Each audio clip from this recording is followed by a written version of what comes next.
পুনেতে এমন অনেক জায়গাই আছে যেগুলো নিয়ে অনেক রকম ভৌতিক বা হন্টেড কাহিনী প্রচলিত। তার মধ্যে একটা হলো হোলকার ব্রিজ।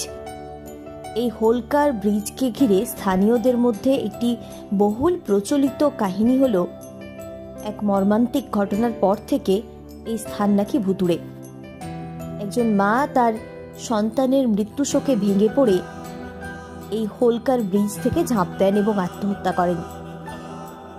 সেই থেকে এই ব্রিজটি হন্টেড বলে পরিচিত। এছাড়াও বহু গাড়ি চালক ও স্থানীয়রা জানিয়েছেন তারা এখানে রাত্রিবেলা অস্বস্তিকর অভিজ্ঞতার সম্মুখীন হয়েছেন, যেমন ছায়ামূর্তি দেখা কিংবা অদ্ভুত ফিসফিসানি শোনা।